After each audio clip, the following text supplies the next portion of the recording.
Assalamualaikum warahmatullahi wabarakatuh. Nama saya Sulkiah, saya dari Universitas Gunung Rinjani. Pada semester ini saya diberikan kesempatan untuk mengampu mata kuliah akuntansi keuangan. Topik yang saya bahas pada video pembelajaran kali ini tentang kas, bagaimana mengaplikasikan kas dalam kehidupan sehari-hari sesuai dengan RPS yang ada pada aplikasi yang sudah saya upload di Sister. Sebagai dampak dari COVID, tidak jarang kami menggunakan media lain dalam pertemuan perkuliahan. Artinya kami tidak saja menggunakan tatap muka, terkadang kami menggunakan tatap maya menggunakan aplikasi Zoom. Walaupun sering menemukan kendala ketika mahasiswa tidak bisa on kamera dan terkadang gangguan sinyal atau dengan alasan kalimat dari dosen terputus-putus, tapi tetap kami laksanakan perkuliahan. Kas yang diaplikasikan dalam kehidupan sehari-hari selalu menjadi motivasi diri bagi diri saya sendiri dan mahasiswa, karena kas tidak hanya melibatkan keuangan perusahaan tetapi juga keuangan pribadi. Walaupun pada kenyataannya tidak semua orang membuat laporan terhadap pengeluaran uang atau pengeluaran kas dan penerimaan kasnya. Setidaknya dengan belajar kas ini kami mampu menguasai diri kami dan bisa mengontrol diri kami sesuai dengan materi akuntansi keuangan menengah yang membahas tentang kas ini. Dalam materi ini juga dijelaskan bagaimana cara mengontrol pengeluaran dan penerimaan kas. Lebih jelasnya, kuliah tentang kas sudah kami record dan kami satukan dalam video pembelajaran ini. Sekian, Assalamualaikum warahmatullahi wabarakatuh. Terima kasih. Bismillahirrahmanirrahim. Assalamualaikum warahmatullahi wabarakatuh. Waalaikumsalam warahmatullahi wabarakatuh. Pertemuan kali ini kita melanjutkan pertemuan yang kemarin setelah Anda membahas tentang laporan keuangan berdasarkan standar terbaru. Kali ini kita akan mencoba membahas tentang kas. Saya yakin Anda semua tahu apa itu kas. Sahrul Gunawan, berdasarkan pemaparan materi kemarin, kira-kira Anda tahu nggak kas itu apa? Ya, harta kita yang berhubungan dengan yang kita miliki. Artinya yang mudah dicairkan gitu. Itu kas. Sesuatu yang kita miliki ya. Ya. Termasuk pasangan Anda berarti itu adalah kas. Itu termasuk harta kita kan. Cuman kalau ini kan, kalau kas itu kan Bu bisa mudah untuk dicairkan menjadi cuan-cuan, menjadi uang. Gitu. Oke. Sebelum kalau kita kan nggak bisa dicairkan. Ya. Sebelum kita masuk ke materi, kita cek apa yang ingin kita capai melalui pertemuan ini. Capaian pada mata kuliah ini, kita atau Anda sebagai mahasiswa, setidaknya dengan belajar ini kita mampu menjelaskan format laporan keuangan yang terbaru nih, berdasarkan PSAK yang terbaru yang berlaku saat ini. Yang kedua, bagaimana kita mampu menjelaskan pengertian kas. Jadi tidak hanya seperti yang tadi, sesuatu yang kita miliki atau harta yang kita miliki. Misalnya nanti kalau ada pertanyaan bahwa pasangan Anda yang Anda miliki apakah kas, kita tidak seperti itu. Biar kita menjelaskan secara gamblang apa itu kas. Yang ketiga, bagaimana Anda akan mengaplikasikan kas kecil. Dan yang keempat itu menganalisa bukti atau voucher system. Sebelum masuk materi, kas, sesuai yang kita bahas minggu kemarin, kas itu sesuatu yang Sahrul Gunawan tadi? Yang mudah untuk dicairkan. Mudah untuk dicairkan. Saking mudahnya dicairkan ini, harta atau uang atau apapun namanya yang liquid dalam akuntansi itu dinamakan kas ya. Ya. Saking mudahnya dicairkan, contohnya uang yang Anda miliki ini kan namanya kas di akuntansi ya. Ketika udah masuk ke kantong Anda sangat gampang Anda keluarkan. Sehingga terkadang Anda nggak sadar kalau uang Anda tiba-tiba habis. Sehingga kita memerlukan kontrol terhadap kas atau uang kita. Seperti apa kontrol yang akan kita lakukan? Yang Itu pertama, membuat kas kecil, Bu. kenapa? Dadah. Terus, Bu, terus.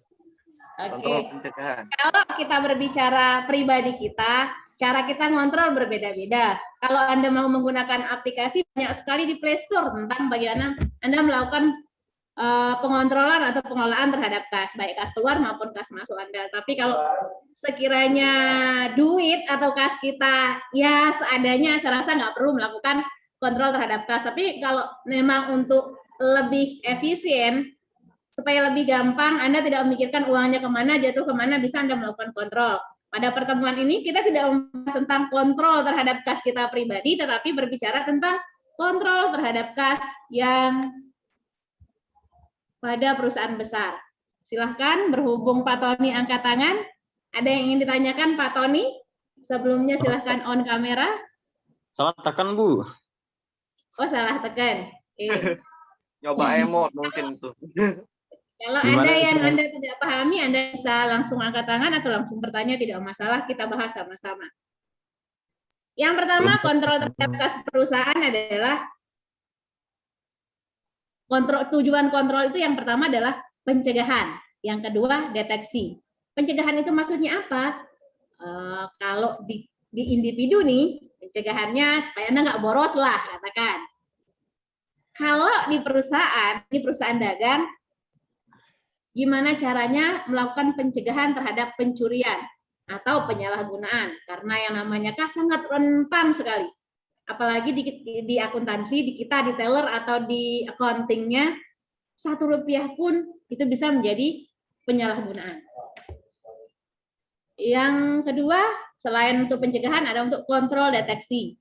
Ini dirancang untuk mendeteksi pencurian dan penyalahgunaan kas, agar kita dapat pula mencegahnya. Ada yang mau ditanyakan?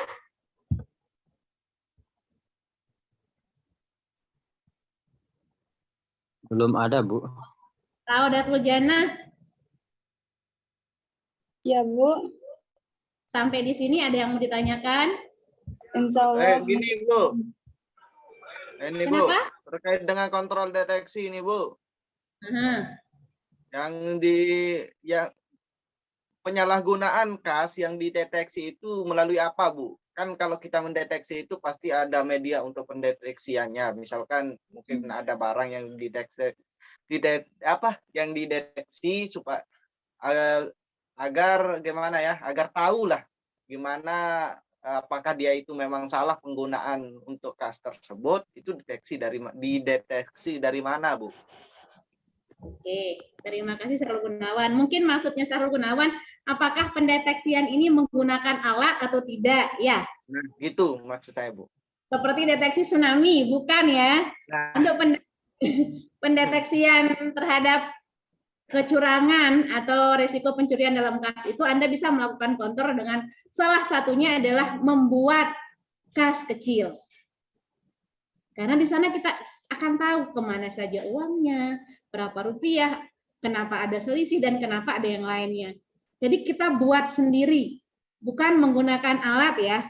Kita sih tetap menggunakan buku. Beda halnya ketika Anda menggunakan aplikasi komputer, ketika belajar komputer akuntansi, maka kita menggunakan deteksi lain, bukan menggunakan buku buat manual, menggunakan kas kecil ya, tapi tetap namanya kas kecil. Bagaimana Sahrul Gunawan? Oke, Bu. Oke. Seru bahas tuh. Selain kita melakukan kontrol terhadap kas atau apa yang kita terima, kita juga harus tahu dari mana datangnya, dari mana sumber penerimaan kas kita.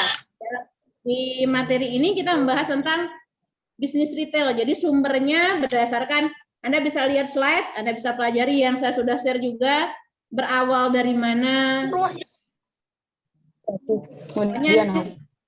Bisnis retail, Bu.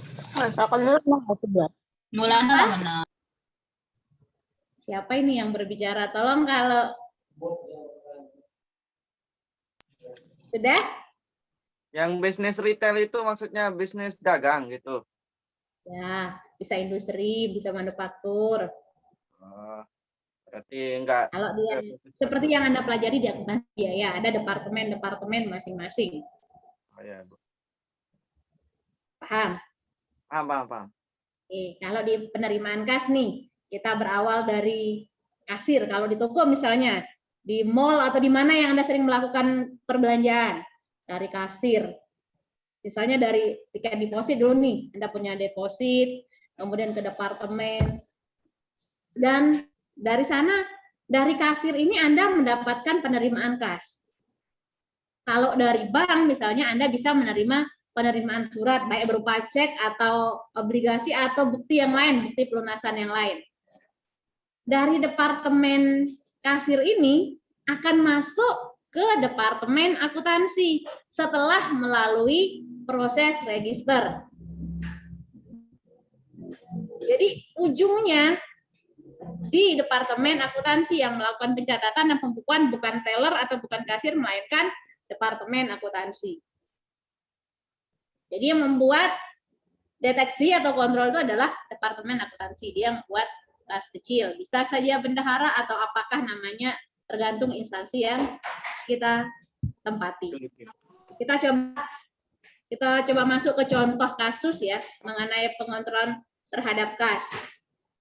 Misalnya nih, tanggal 19 Maret terjadi penjualan tunai sebesar 3.150 US dollar.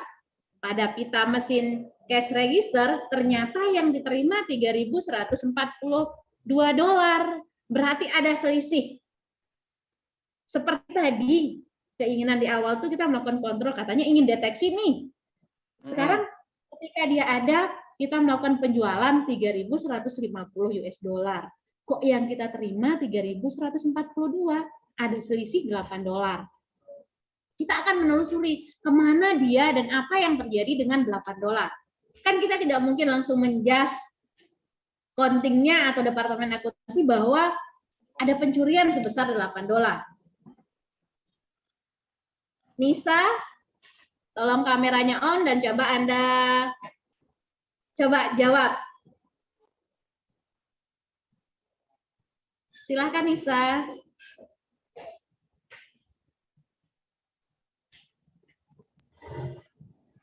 Yuk, dulu. Silahkan Nisa. Apa, Bu? Oke, tadi kan Anda melakukan penjualan nih 3.150 US dollar. Ternyata yang Anda terima 3.142. Apa yang akan Anda lakukan? Ada selisih nih.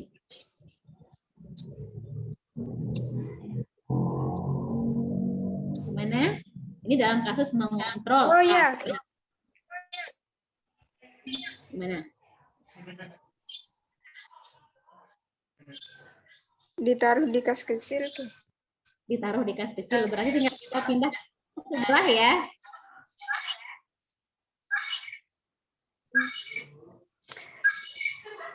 Gimana Nisa?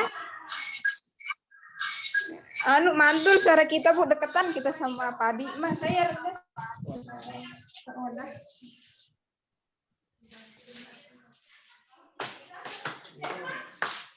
apa tadi, Bu? Kalau misalnya Anda melakukan penjualan tunai nih 3.150 US dollar. Ternyata yang Anda terima di tangan atau yang dicatat oleh pita register Anda, cash register Anda 3.142 dolar. Ada selisih sebesar 8 dolar. Bagaimana Anda melakukan pencatatan? Yang jelas-jelas ada selisih ini. Anda langsung vonis ke pembeli atau bagaimana? Nah kan Anda dealnya 3.150 dolar. Neng. Terusin. Gimana Nisa? Nisa. Kita coba ke roda tujuannya.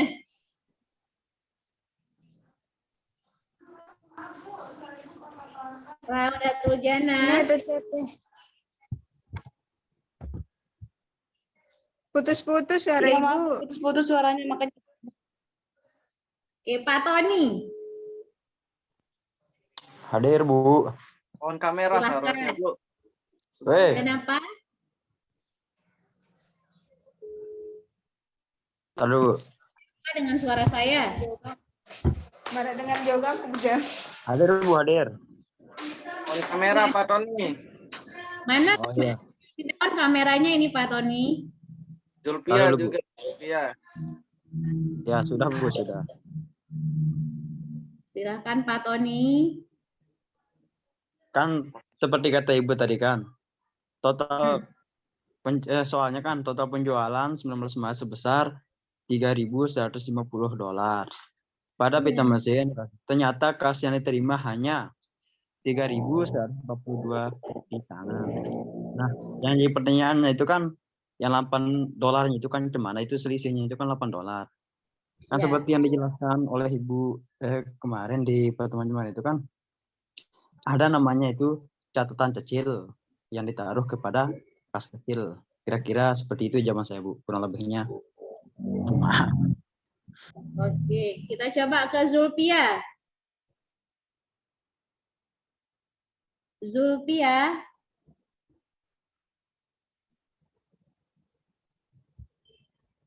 Zulpia, kemana Zulpia? Sepertinya Zulpia sedang tertidur. Coba kita ke Sahrul Gunawan. Ya Bu. Ya, silakan. Jadi di sana kan ada selisih yang memang tidak tahu kemana kan. Nah, makanya kalau kita mencatatnya itu kan kalau seperti yang saya ketahui itu dari seperti Ibu kan tadi saya sempat nanya tentang deteksi kan ada kas kecilnya gitu kan. Nah, mungkin ini kemungkinan saja itu bisa saja dicatat di kas kecil sebagai anunya untuk pencatatannya bukan di kas yang biasa. Kalau di laporan keuangan kan kalau kita di laporan keuangan itu kan ada anunya tersendiri, ada akun-akun yang tersendiri, tapi di sini kan kita bebas itu. Kan istilahnya kita buat kayak buku harian itulah, kayak notebook gitu. Bisa kita catat di sana. Nanti kita akan nanti dilihat sama mereka itu notebook kita gitu. Itu kan itu dimasukkan ke kas kecil lah gitu. Berarti nanti Pengaruh itu apa? Akun yang terpengaruh sama transaksi ini apa? Akunnya itu yang berpengaruh itu ada ada penjualan, terus kas dan penjualan. Nah, kas dan penjualan. Tapi dan juga ada satu juga Bu. Ada 3 di sana. Ada kas, terus penjualan, terus kas berkurang lah. Tapi itu kan bukan akun, itu kan jadi pertanyaan seharusnya. Itu kan bukan akun kan, bukan akun di dalam membuat laporan keuangan, itu kas bertambah itu. Nah, tapi kan ini kita mau buat notebook ya, terserah kita lah Bu.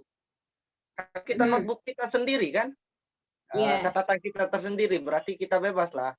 Begitu kan? Oke, artinya Sahrul Gunawan melakukan kontrol terhadap kas dengan membuat catatan sendiri ya? Ya, membuat catatan tersendiri gitu. Membuat catatan sendiri gitu, Bu. Dari saya sih, Bu. Menurut saya. Oke. Kalau Kita saya buat coba usaha, mungkin akan seperti itu, Bu. Oke. Kita coba bahas mengenai transaksi tanggal 19 Maret yang Anda melakukan penjualan tunai sebesar $3.150. Ternyata mesin cash register Anda mencatat $3.142, ada selisih sebesar $8. Ketika kita berbicara transaksi ini, kalau Anda ditanya oleh siapapun akun yang terpengaruh, maka akun yang terpengaruh ada 2. Yang pertama itu kas.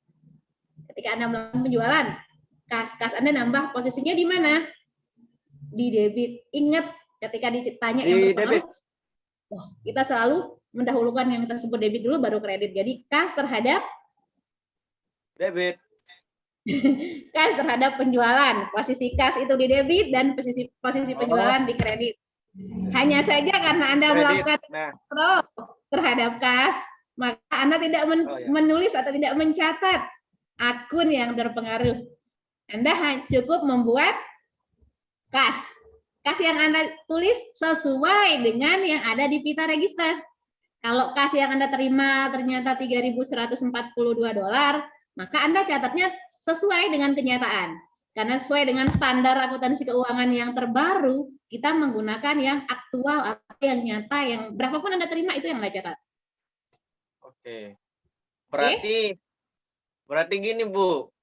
Saya nanya. Terus kalau kita membuat laporan keuangan dari jumlah yang berbeda tadi sesuai dengan kan itu tidak sesuai dengan penjualan yang seharusnya. Itu kan berselisih dengan $8 kan? $8. Nah, tapi kalau kita buat laporan keuangan itu berarti apa yang kita terima itu 3.142 itu ya 142 berarti itu yang kita catat untuk penjualannya juga berarti. Iya. Jadi kalau untuk laporan keuangannya nanti Anda lihat kasnya, kas induknya. Ini kan kita membahas kontrol terhadap kas. Di transaksi ini karena adanya perbedaan, kenapa saya kasih ilustrasi yang ada perbedaan? Supaya Anda tahu bahwa tujuan dari pembuatan kas kecil itu adalah untuk mengontrol ketika ada selisih. Kalau masalah antara penerimaan kas yang nyata dan yang tidak, sebenarnya Anda bisa ungkap di CALK. Seperti kemarin laporan keuangan yang Anda bahas 5 kemarin itu loh. Jadi Anda bisa bahasakan di CALK. Metode apa yang Anda gunakan dan berapa yang Anda akui. Kembali ke materi untuk mengontrol penerimaan kas tadi, ketika ada selisih, yang kita akuin adalah yang kita terima nyata. Di buku kas kecil atau seperti katanya Sarul Gunawan, catatan saya, terserah saya dong Bu. Jadi seperti itu ya, Anda catat sesuai yang Anda terima. Yang Anda terima 3.142, maka Anda catat 3.142. Sisanya yang sebesar $8 Anda bisa tulis kas berlebih atau berkurang, itu terserah Anda. Kalau memang dia berkurang, maka Anda tulis kas berkurang. Kalau dia berlebih, Anda tulis kas berlebih, itu terserah dari Anda yang buat. Terhadap apa? Terhadap penjualan. Penjualan yang Anda tulis sesuai dengan nominal penjualan. Ini fungsi dari kas kecil. Oke, paham? Ada yang bertanya? Gimana? Ada yang bertanya? Ada enggak? Oke, kalau enggak ada kita coba lanjut. Ini untuk mencatat penjualan tunai dan kas di tangan atau aktual. Sekali lagi, yang selain aktual, sejak dia menggunakan IFRS itu tidak berlaku lagi ya. Anda sesuaikan dengan standar yang terbaru. Yang kedua, misalnya tadi kan kontrol kasnya itu untuk yang penerimaan kas. Ternyata ada selisih ketika Anda nerima kas. Yang sekarang kita lanjut ke pembahasannya itu kontrol kasnya pada saat Anda melakukan pembayaran kas. Kontrol kas harus menjamin bahwa pembayaran dilakukan hanya untuk transaksi yang disetujui. Jangan pernah Anda melakukan pembayaran pada transaksi yang tidak disetujui. Itu akan menyalahi aturan dan membuat Anda bisa-bisa diseret ke hotel yang sangat indah. Iya. Oke. Yang kedua, kontrol kas seharusnya dapat meyakinkan bahwa kas digunakan dengan efisien. Tujuan di kontrol kas untuk pembayaran kas. Yang ketiga, sistem dengan tanda bukti atau voucher system itu bisa Anda gunakan sebagai pencatatan di kas kecil atau Anda menggunakan kontrol pada kas di saat Anda melakukan pembayaran kas. Itu dasar voucher. Kalau berbicara voucher nih, biasanya kaum hawa ini paling jeli nih. Kalau tidak melakukan kontrol, bisa-bisa kasnya sampai habis. Ya, nggak sadar. Jangan sampai berhubungan sama tetangga sebelah tuh bawa HP. Bu, bisa nggak HP saya digade karena saya sudah belanja karena adanya voucher misalnya. Atau karena adanya diskon. Itu sebabnya di akuntansi keuangan harus Anda kontrol, dalam diri pribadi pun Anda harus melakukan kontrol terhadap pengeluaran kita. Jangan sampai pengeluaran lebih besar daripada pemasukan sehingga menimbulkan hutang. Oke, fitur dasar sistem voucher. Biasanya kalau yang menggunakan voucher, ya jelas Anda dapat vouchernya ya. Kedua, Anda punya file untuk voucher. Dan voucher yang Anda pegang belum digunakan untuk transaksi. Jadi digunakan ketika Anda bertransaksi atau setelah Anda di kasir nih mau melakukan pembayaran baru menggunakan atau klaim vouchernya. Yang ketiga bisa dilakukan oleh Departemen Akuntansi setelah semua dokumen pendukung yang diperlukan diterima, misalnya permintaan pembelian sudah, faktor pemasok ada, laporan penerimaan barang juga sudah ada, baru bisa menggunakan voucher yang tadi. Yang keempat, dalam membuat voucher, pegawai bagian piutang memverifikasi kuantitas, harga, dan keakuratan matematis dokumen pendukung dan menyimpan voucher yang telah dibayar, supaya jumlah voucher yang beredar dengan piutang yang diterbitkan oleh Departemen Akuntansi tadi sesuai, jangan sampai lebih, siapa tahu digandakan. Jadi harus dilakukan kontrol. Ketika Anda ingin melakukan pembukuan, namanya kita belajar akuntansi, pasti endingnya adalah laporan keuangannya. Sering sekali terjadi ketika Anda punya uang atau punya perusahaan besar yang saldonya tidak sekedar Anda pegang, misalnya ada di bank. Itu sering terjadi selisih, sehingga Anda perlu selalu konfirmasi ke pihak bank, atau dalam bisnis yang sekarang, dunia sekarang yang banyak menggunakan e-commerce dan e-money, Anda bisa menggunakan mobile banking dan seterusnya. Anda nggak perlu menghabiskan waktu pergi ke teller atau ke banknya, cukup dari rumah Anda bisa cek saldonya, jadi tetap akurat laporan yang Anda buat. Oke. Laporan yang diterima dari bank untuk semua transaksi rekening disebut laporan saldo rekening, yang sering dipermasalahkan oleh teman-teman Anda sebelumnya, seperti kasus kenapa ketika saya menabung, posisi uang saya harusnya bertambah di debit, kenapa dia menjadi kredit di saldo rekening atau di buku rekening, atau namanya laporan saldo rekening atau statement of account. Itu yang sering terjadi. Dan kembali kita ulas lagi bahwa kenapa dia bisa seperti itu, kenapa ketika bertambah, jelas-jelas saya nabung kok bisa posisi kas saya nambah itu di kredit, tidak di debit seperti yang kita jelaskan setiap kali pertemuan, itu karena yang melakukan pencatatan adalah pihak bank, bukan kita. Seandainya Anda yang melakukan pencatatan, ya jelas Anda akan tulis di debit, tetapi karena yang melakukan adalah pihak bank, maka sesuai dengan sistem mereka. Oke, ya, kalau yang mau bertanya ketika materi saya atau statement saya kurang jelas, tidak dipahami, Anda bisa langsung angkat tangan dan bertanya. Kita akan jawab sama-sama, kita bahas sama-sama. Oke?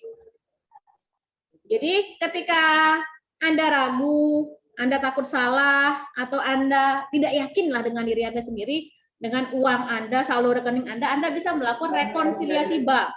Di mana rekonsiliasi bank ini merupakan sebuah daftar item beserta jumlah yang menyebabkan saldo kas yang dilaporkan pada laporan bank berbeda dengan saldo akun kas pada buku besar Anda atau pada buku besar perusahaan yang Anda buatkan laporan keuangan.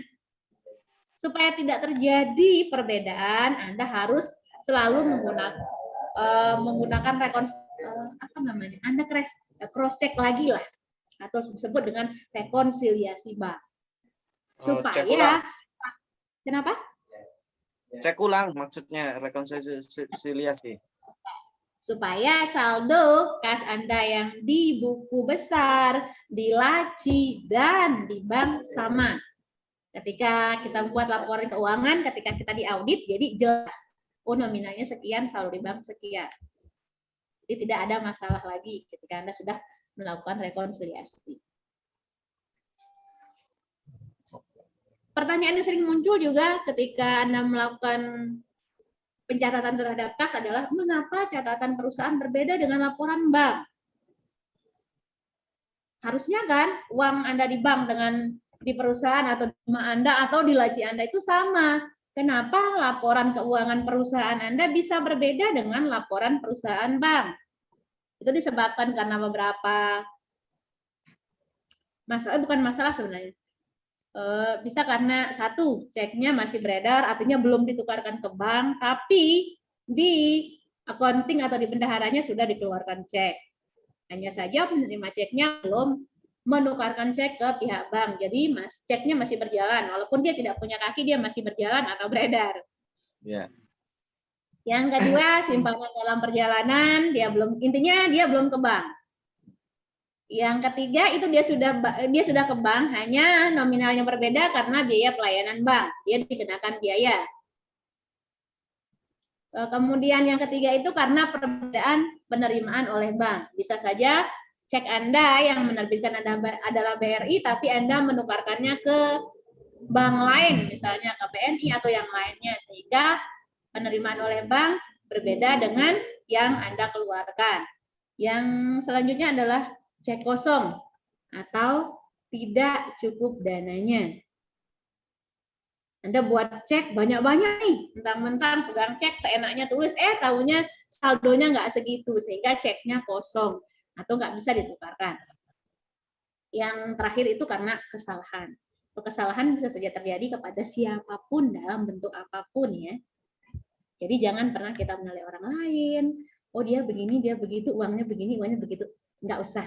Yang penting Anda lakukan apa yang harus Anda lakukan, buat laporan keuangan sesuai standar terbaru, deteksi kecurangan dalam kas dengan cara membuat kontrol terhadap kas, misalnya dengan salah satunya adalah membuat kas kecil, kemudian bagaimana Anda mengaktifkan sistem voucher agar tidak terjadi kesalahan dalam pelaporan keuangan, khususnya di laporan keuangan arus kas.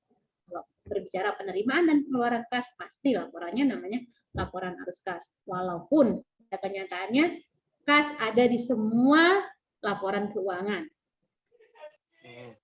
Oke, selanjutnya setelah Anda buat semuanya untuk melakukan penyesuaian dari pertama dari akun yang tadi. Anda buat jurnal sudah, buku besar sudah, rekonsiliasi bank sudah.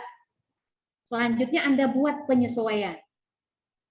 Tadi kan terjadi kesalahan tuh, ada selisih tuh. Nah, Anda buat penyesuaian. Anda tulis yang sebenarnya berapa. Yang diakui oleh perusahaan Anda berapa. Itu Anda buat ayat jurnal, penyesuaiannya. Ayat penyesuaian atau jurnal penyesuaian. Ini gunanya untuk apa? Ayat jurnal ini harus dibuat penyesuaiannya di sisi depositor yang ada di rekonsiliasi bank. Tadi kan selisih itu ada biaya admin, biaya macam-macamnya nih di bank. Anda harus buat jurnal penyesuaiannya supaya sama dengan kas Anda di buku besar. Antara yang sudah Anda rekonsiliasi dengan akun kas di buku besar. Ini di sisi depositornya ya, bukan di sisi bank. Oke, kita lanjut ke yang tadi, tujuan kita kontrol itu terhadap kas kecil ya. Namanya kalau ada kas kecil berarti kas besar atau ada ibunya ya, atau anak kasnya, ada induk di perusahaannya. Biasanya ini untuk perusahaan yang punya cabang, punya anak.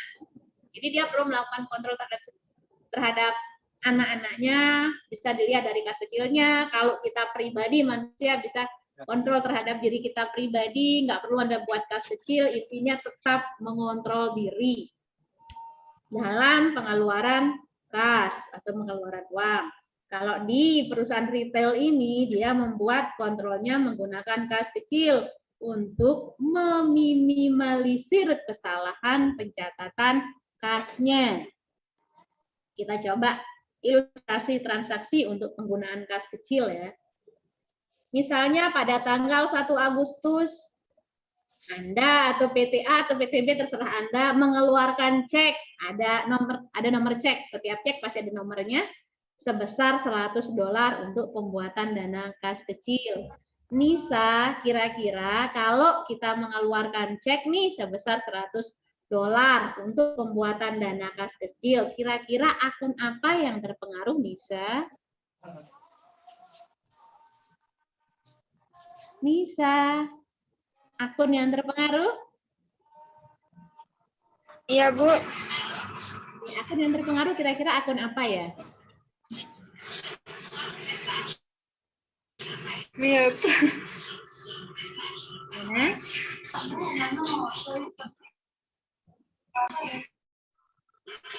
Kata dia dari tadi Bu bisa bilang WiFi kampus soalnya Bu banyak yang make.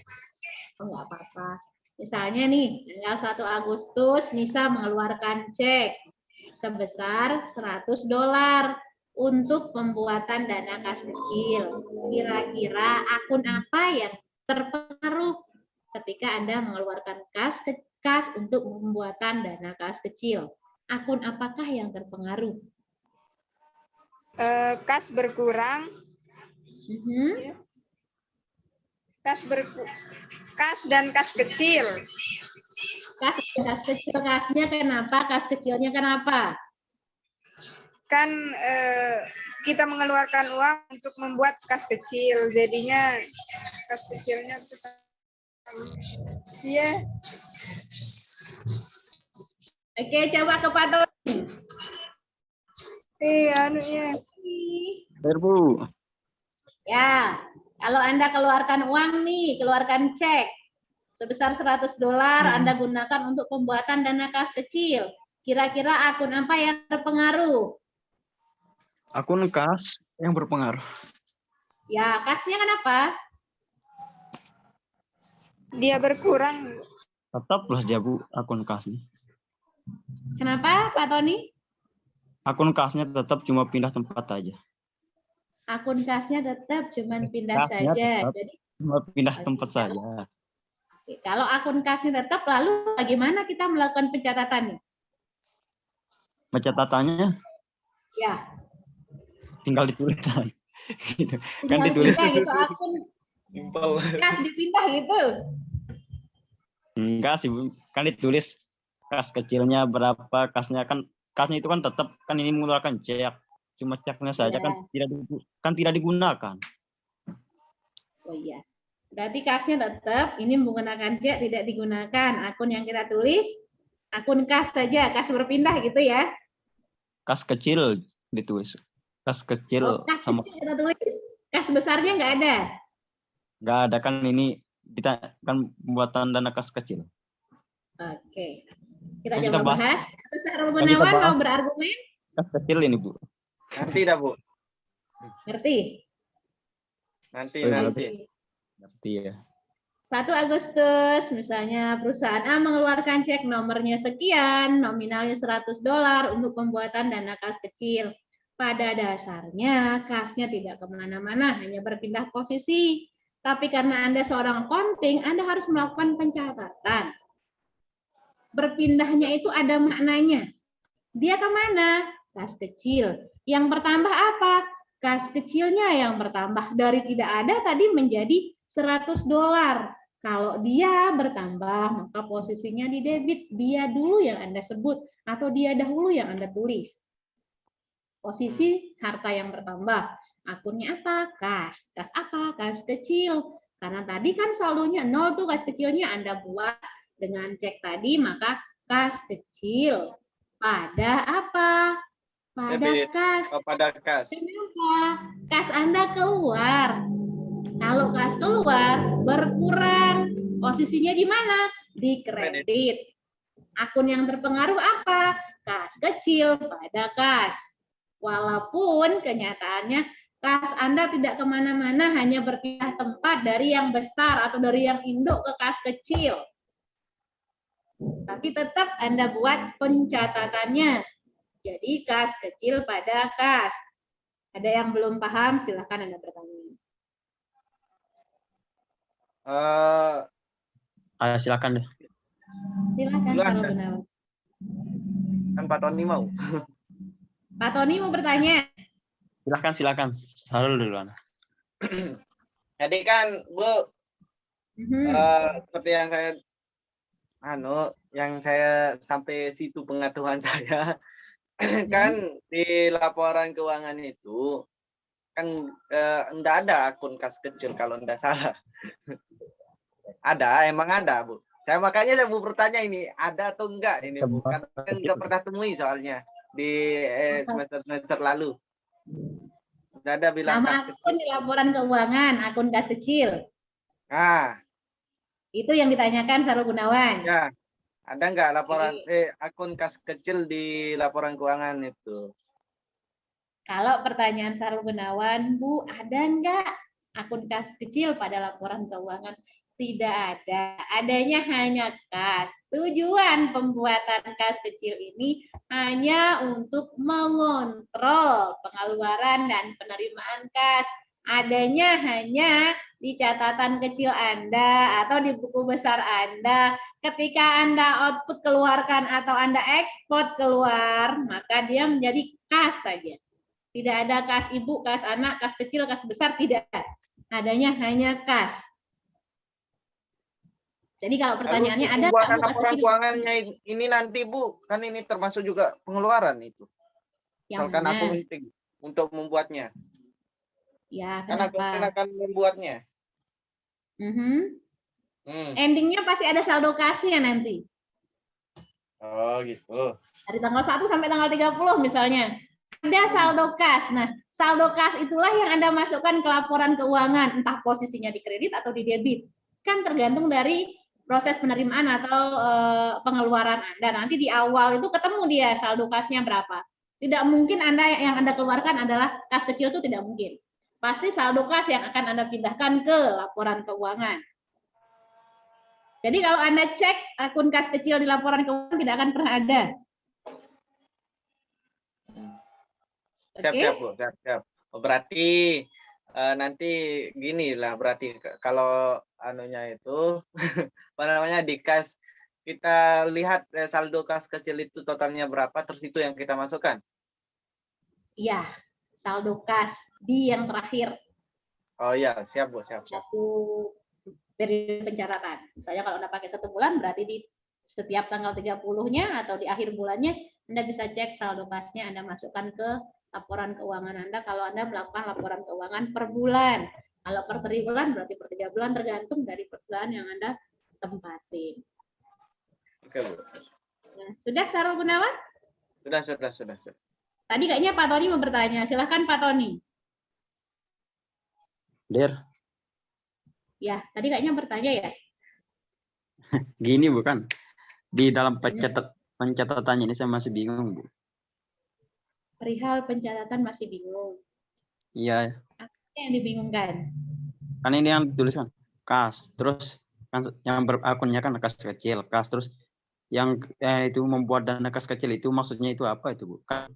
Apakah perlu dibuat apa tidak itu kan? Bukan, kan ceritanya ini Anda buat kas kecil nih. Ini ceritanya bukunya ini, buku catatan kas kecil Anda.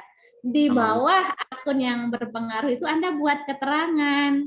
Untuk apa uang itu? Ini bukan akun ya yang di bawah yang membuat dana kas kecil. Itu hanya keterangan untuk mempermudah Anda ketika Anda di audit internal misalnya nih sama atasan Anda. Loh, ini kenapa kas kecil pada kas misalnya? Kok akunnya ini? Oh, ini saat kita buat dana kas kecil kemarin, Pak. Nah, jadi Anda nggak perlu mengingat-ingat atau mengada-ada. Ini untuk ini, untuk itu. Enggak.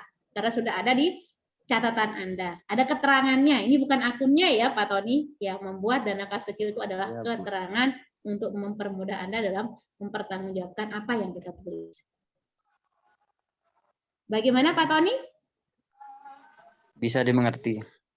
Oke, ada lagi yang lain kok tidak ada suaranya ini. Raudatul Jannah. Ya, Bu. Tidak ada pertanyaan, sudah paham? Insya Allah, Bu. Cuma satu sih saya mau bertanya. Yang awal tadi kan yang $8 itu kita ambilnya di mana? Kalau misalkan di bank bilang itu sudah sesuai dengan yang keluar dari cek itu, sedangkan yang kita dapatkan tidak sesuai, Bu. $8 keluar dari cek sebentar. Yang diproses $8 tadi itu jualan kita, nggak ada sangkut pautnya dengan bank. Di pencatatan pribadi kita ya. Kalau yang cek, pengeluaran cek itu adanya ketika Anda buat dana kas kecil. Itu baru melibatkan pihak bank karena Anda menerbitkan cek. Kalau yang selisih $8 tadi, itu transaksi jual beli yang Anda lakukan. Hanya perbedaan ketika Anda deal transaksinya 3.150 tadi ya. Kemudian yang Anda terima ternyata 3.142, ada selisih 8. Itu enggak ada kaitannya sama bank ya. Oh, ya udah Bu, cuman itu aja. Atau kalau pengen lebih jelasnya lagi nggak masalah, Anda bisa bertanya di kolom chat atau Anda bisa bertanya di kelas yang sudah kita bentuk untuk penambahan wawasan akuntansi. Atau di mana bisa. Kalau Anda memang tidak paham bisa saya ulang atau kita lanjut ke materi selanjutnya. Gimana Raudatul Jannah? Kita ulang dari tadi atau kita lanjutkan? Lanjutkan saja dah Bu. Lanjutkan. Jadi nanti kalau tidak paham bisa bertanya kembali ya. Nisa sudah tadi ya. Iya, Bu. Yang ini yang tidak pernah bersuara nih. Deva. Deva, apakah Deva tertidur? Hadir, Bu. Deva ada yang mau ditanyakan? Enggak ada, Bu. Udah paham? Insya Allah. Oke, kalau gitu coba saya kasih tahu, saya kasih itu apa? Apa, Bu? Kas itu apa?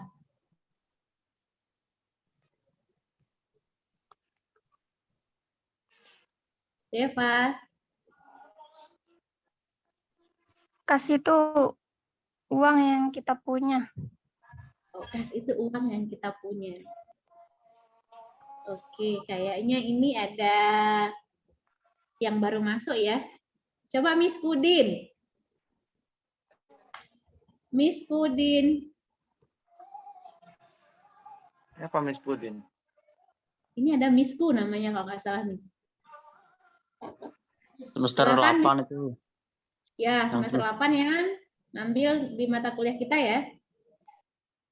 Ya Bu, yang ambil di mata kuliahnya Ibu. Ini sepertinya Miss Pudin tertidur. Lalu Wahyu.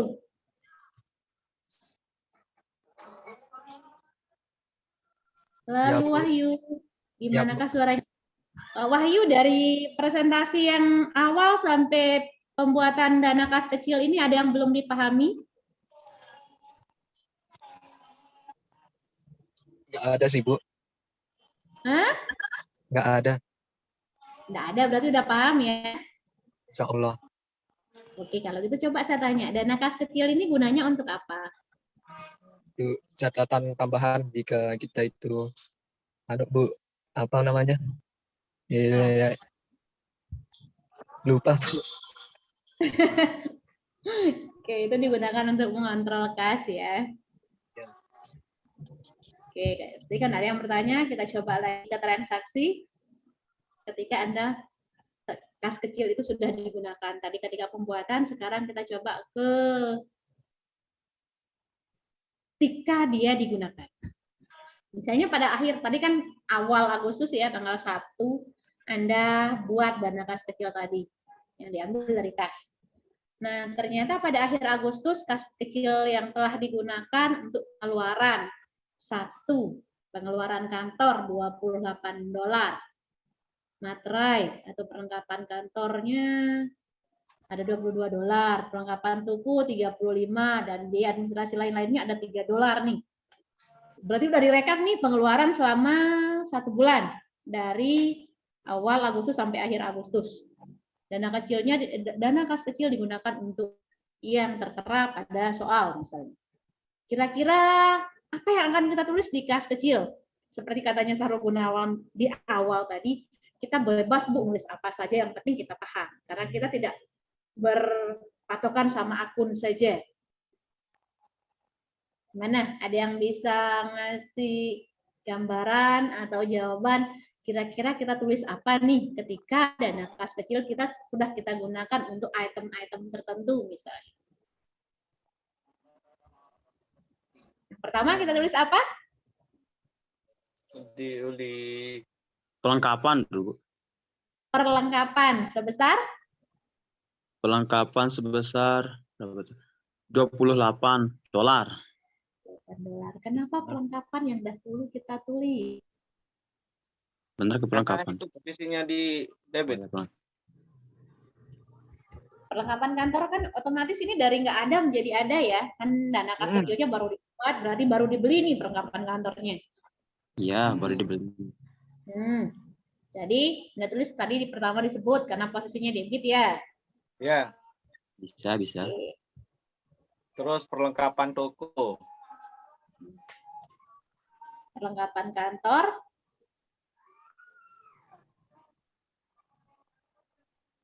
Kenapa kalau yang saya buat di slide kenapa menjadi 50? Kalau yang dijawab Pak Tony tadi, perlengkapan kantor katanya Pak Tony 28. Lalu kenapa di saya pada tanggal 1 Agustus saya menulisnya $50? Materi perlengkapan. Ini kan ada catatannya, materi perlengkapan kantor ya.